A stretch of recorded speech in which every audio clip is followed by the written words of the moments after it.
국민 여러분과 주변에서 상처받고 피해받으신 모든 분들께 다시 한번 고개 숙여 사죄드립니다.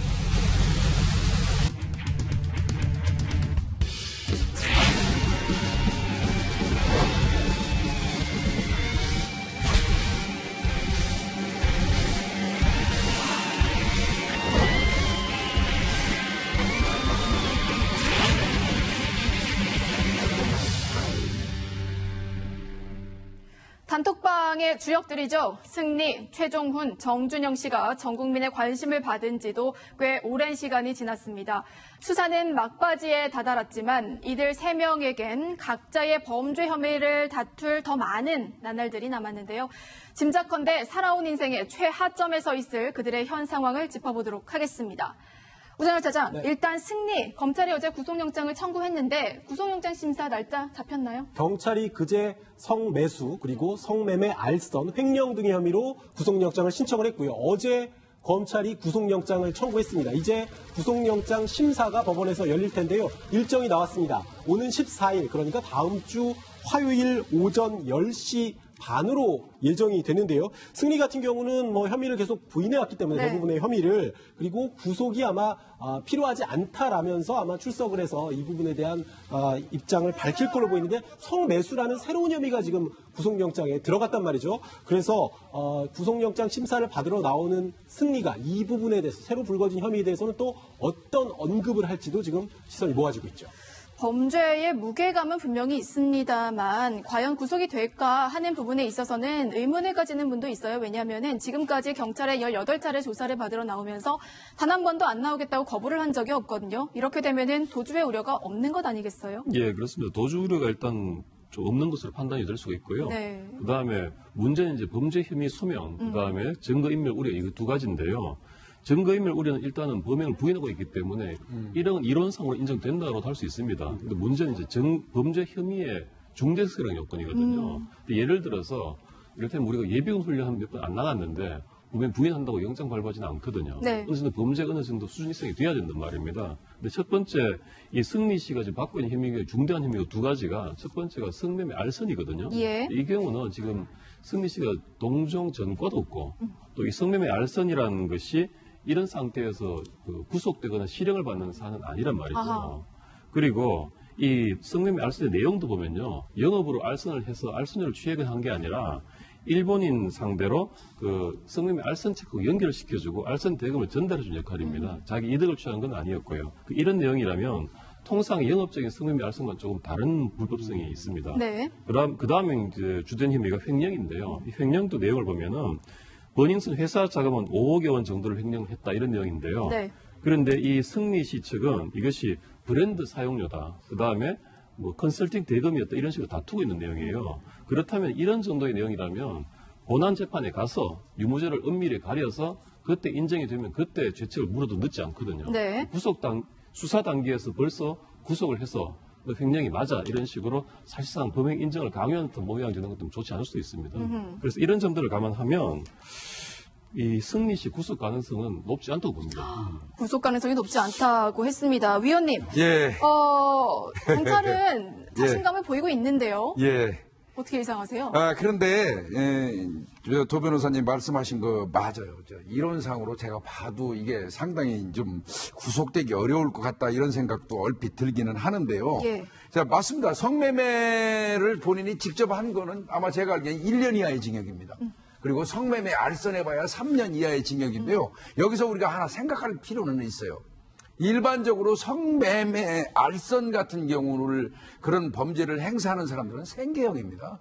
먹고 살려고 하는 사람들이에요. 네. 그 부분 때문에 상당히 이제 불구속이 많이 나오는 편이지만, 승리 같은 경우에 성매매는 조금 결이 다르다고 생각합니다, 저는. 왜 그러냐면 이 사람은 본인의 사업을 위해서 성매매를 알선한 거기 때문에, 일반적으로 무슨 성매매 업소에서 성매매를 알선하는 생계형 어떤 성매매 업자들하고는 좀 구분을 할 필요가 있겠다. 죄질 면에서 상당히 좀 불량하다, 그런 부분은.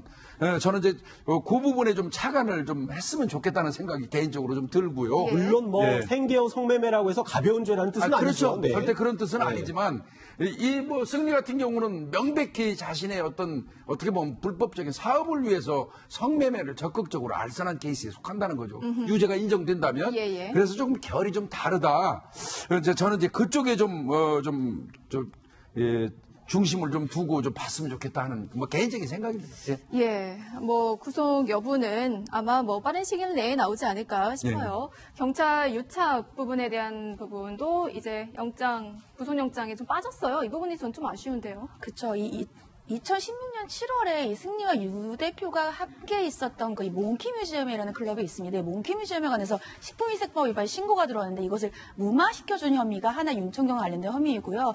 또 두 번째 윤총경과 관련된 혐의가 바로 이 승리의 일행과 4차례 골프를 치고 또 6차례 식사를 한 혐의입니다. 근데 이 앞에 있었던 혐의, 그러니까는 그 수사 과정을 알려준 혐의는 공무상 비밀 누설이랑 직권남용으로 인정을 했어요. 네. 그런데 문제는 뒤에 있었던 이러한 골프, 식사 이러한 소위 뇌물과 관련된 것은 이번에 혐의가 인정이 안 된다라면서 영장에서 빠졌단 말이죠. 그래서 결국은 이러한 승리의 모두한 범죄에 대해서 가장 중요하게 우리가 봐야 되는 이러한 경찰과의 유착이 제대로 수사가 안 되는 것이 아니냐, 이러한 얘기들이 나오고 있는데요. 왜 그러냐 하면 지금 뭐 식사, 골프 이런 것은 뇌물, 형법상 뇌물이거나 아니면 소위 김영란법이라고 해서 부정청탁금지법 이 두 가지 중에 하나가 되어야 됩니다. 근데 뇌물이 되려면 대가성이 있어야 돼요. 근데 대가성은 승리 씨의 일행이 과연 이 윤총경에게 그러한 돈을 주면서 어떠한 이득을 취할 것인가, 그 두 개가 어떠한 관련이 있을 것인가. 근데 이것을 입증이 일단 어렵고, 두 번째는 부정청탁금지법은 대가성은 필요가 없는데 일정한 금액이 있어야 돼요.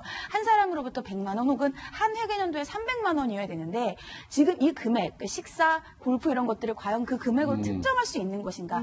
이 부분이 아직은 불분명해 보여서 경찰이 혐의가 다툼의 여지가 있는 것을 영장에 넣으면 예. 그럼 발부가 되기 어려울 수 있거든요. 그래서 이 부분은 지금 이 금지법, 청탁금지법 위반인지 이러한 법률 검토를 거쳐서 다음 주에 발표할 예정이다, 이렇게 밝혔습니다. 경찰 유착과 관련한 부분은 월요일에 기자들에게 발표를 한다고 하니까 좀 함께 지켜봐 주시면 좋을 것 같고, 어제 이제 승리가 성매매를 했다고 처음으로 경찰이 저희에게 확인을 해줬는데 좀 구체적인 정황이 나왔더라고요. 원래 어제 경찰 수사 결과 브리핑에서는 승리가 성매매를 한 걸로 보이는 시기는 2015년이다라고 얘기를 했죠. 그리고 다만 이제 일본인 사업가와 연루돼서 호텔에 투숙한 날짜는 아니다. 하지만 횟수를 확인하기는 어렵다. 이게 이제 당시 경찰의 브리핑 내용이었는데요. 그런데 어제 밤에 이제 뭐 방송국에서 승리의 성매매가 승리 씨의 자택에서 일어났었다, 이렇게 보도를 했고요. 성매매 여성이 알선책을 통해서 이제 승리에게 왔다, 이렇게 보도를 했단 말이죠. 그런데 이제 이 부분에 대해서, 이 보도에 대해서 경찰은 지금 구속영장이 신청되고 청구된 상황이기 때문에 구체적인 사실관계를 확인하기는 어렵다. 그리고 어떤 진술이 나왔는지, 왜냐하면 이 보도에서는 승리가 성관계는 있었지만 성매수가 아니라 정상적인 만남이었다고 주장한 걸로 알려졌다, 이렇게 보도를 했었거든요. 이런 진술 내용에 대해서도 확인하기가 어렵다라고 얘기했는데요. 근데 통상적으로 이제 경찰들이 이런 보도에 대해서 만약에 오보라고 하면 이런 부분이 오보다, 이렇게 짚어주긴 하는데, 확인하기 어렵다라고 얘기하는 거는 그게 뭐 틀린 부분이 있다라고 지적하는 거라고 조금 결이 다릅니다. 그래서 이 무게가 실리기는 하긴 하는데 아직까지 경찰이 공식적으로 확인한 내용은 아니라는 점 말씀드립니다. 뭐 구체적으로 언제 어디서 몇 번 성매매를 했다고 뭐 말을 하진 않았습니다만, 일단 구속영장에 그 범죄 사실이 들어가 있다는 거는 어느 정도 혐의를 입증할 자신감이 있다는 거 아니겠어요? 그러니까 적어도 성매매 혐의를 받고 있다고 하면 진짜 말 그대로 돈을 받고 성을 제공한 진짜 성매매 여성의 진술 정도는 경찰이 획득했을 거예요. 네. 그러니까 그건 명백히 들어가 있을 것 같고요. 아마 이 성매매 알선책을 통해서 이제 그 승리 씨의 성매매 사실을 인지한 걸로 보입니다, 경찰에서. 그런데 이제 승리 같은 경우는 성관계 사실은 인정하고 있지만 이건 정상적인 만남이고 뭐 금전을 주고받고 하는 어떤 성관계는 아니라는 식으로 변소를 하고 있는데요. 네. 제 판단할 때 그거는 그 변소 내용이 말이 안 돼요. 우리나라 정상급 스타가 성매매 여성하고 어떤 정상적인 그런 만남이 과연 가능한 것일까요? 그 부분은 승리 씨의 이 어떤 변소 내용이 좀 군색해 보이는 건 사실입니다. 알겠습니다. 자, 단톡방 멤버 중에서요, 두 번째 인물로 넘어가 보죠. 최종훈 씨 이야기를 좀 해볼 텐데요. 최 씨는 어제부로 단톡방 구속 연예인 2호라는 불명예를 안게 됐습니다. 어제 구속영장 심사에 임했던 최종훈 씨의 모습 먼저 보고 돌아오시죠.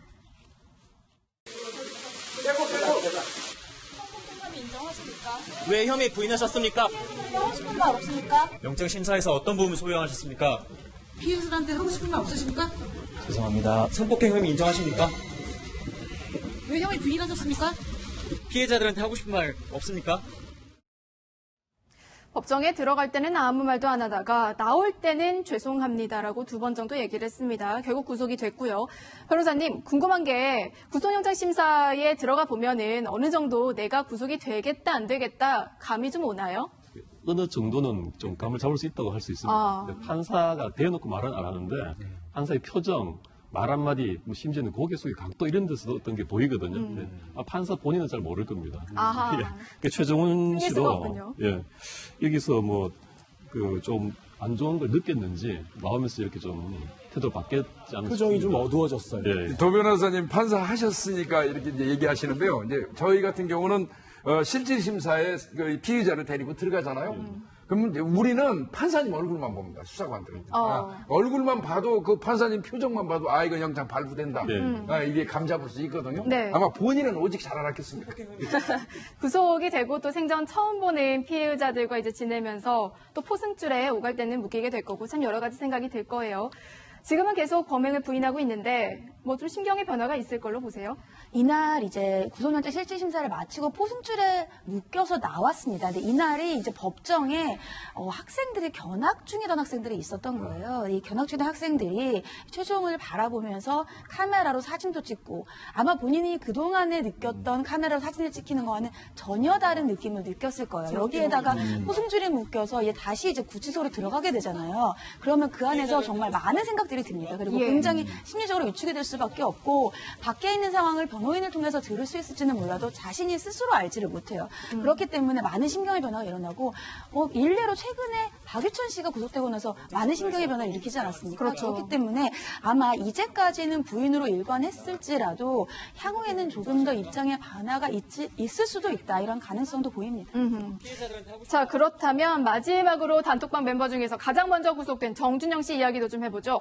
오늘이 공판 준비일이었는데 사실 나올 필요가 없었는데 출석을 했어요. 네, 오늘 서울중앙지방법원에서 이 불법 촬영물 유포 혐의로 기소된 정준영 씨에 대한 공판 준비기일이 열렸습니다. 말 그대로 이게 피고인이 출석할 의무는 없는데도 출석을 했어요. 보면은 원래는 좀 꽁지머리, 경찰 수사를 받거나 그다음에 구속영장 심사를 받을 때만 해도 꽁지머리였는데 저렇게 머리가 좀 이렇게 좀 짧아졌습니다. 지금은 들어갔다가 나오는 건데 고개를 좀 숙이긴 했지만 하여튼 침통한 표정이었고 수의 대신에 정장 차림을 입었어요. 그러니까 형이 확정되지 않은 이제 미결수기 때문에 사복을 입을 수 있었던 거죠. 오늘 재판 내용에서는 피고인의 직업이 뭐냐 이런 부분을 물어봤는데 가수라고 얘기를 했고 혐의를 다투는 부분에 있어서는 일단 본인에게 제기된 혐의들에 대해서는 다들 인정한다는 취지로 발언을 한 걸로 알려졌습니다. 저렇게 준비기일에 나온다는 것은 재판부가 받아들일 때 어떻게 받아들일 수 있을까요? 나름대로 좀 성실하게 재판에 임하려고 하는구나라는 인상을 줄 수는 있습니다. 그렇군요. 그런 걸 또 이제 바라고 나왔을 수도 있을 것 같습니다. 정준영 씨 같은 경우는 이제 승리와 최종훈 씨와 달리 이제 수사기관에서 자신을 겨냥한 모든 혐의를 바로 인정을 했습니다. 오늘 법정에서도 마찬가지. 그렇죠. 이 변론 준비기일에 안 나가도 됨에도 나가서 모든 혐의를 인정하고 증거도 모두 동의를 했어요. 그러니까 검찰 측이 제시한 증거도 모두 동의를 했다라고 하고 있고요. 여기에 더해서 이 변호인이 피해자 측이 국선 변호인을 선임해달라. 왜냐하면 피해자 측과 합의하고 싶다는 겁니다. 그러니까 지금 이번에 변론 준비기일에 나온 이유가 내가 모든 혐의를 인정하고 피해자들과 합의를 하고 피해자들에게 회복을 다 하고 그리고 선처를 구하겠다라는 이제 양형 단계에서의 전략에 들어가지 않았나 이렇게 보입니다. 오전열 차장, 오늘 검찰이 언급한 공소 사실에 집단 성폭행 혐의도 들어가 있나요? 정준영 씨 같은 경우는 어제 구속된 그 가수 최종훈 씨와 함께 2016년에 대구에서 그리고 강원도 홍천에서 집단 성폭행 사건에 이제 연루됐다는 혐의도 받고 있는 공범으로 이제 연루된 혐의를 받고 있는데 이 부분에 대해서 정준영 씨의 오늘 변호인 경찰이 이 부분에 대해서 지금 뭐 최종훈 씨를 구속시켜서 조사를 하고 있으니까 이 부분 조사가 이루어지면 지금 오늘 열린 이 재판과 함께 병합해서 합쳐서 재판을 받을 수 있게 해달라 한 3, 4주 정도 경찰과 검찰 수사를 예상하면서 시간이 좀 걸리겠다라고 얘기했고요. 방금 이제 최 변호사님 말씀해 주신 것처럼 피해자들과 합의를 보겠다고 했거든요. 그러니까 지금 이미 기소된 건뿐만 아니라 최종훈 씨와 함께 연루된 이 성폭행, 집단 성폭행 관련된 피해자들과도 뭔가 합의를 시도해 보겠다 이런 의사를 밝혔고요.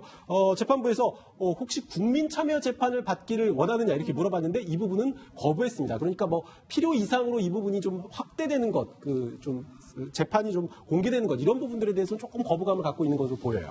집단 성폭행을 그럼 병합한 준비기일이 다시 한번 열리게 되는 꼴이 되겠네요. 변호사님, 집단 성폭행이 만약에 확인이 되면은 처벌은 어느 정도 받게 되는 거죠? 굉장히 무거운 죄입니다. 지금 정준영 씨가 받고 있는 혐의가 보면요.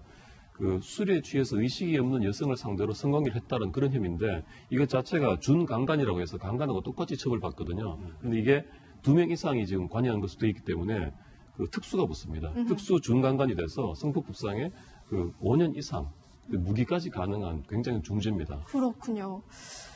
자, 성매매를 한 승리, 구속된 최종훈, 재판받은 정준영 씨 소식까지 짚어봤고요.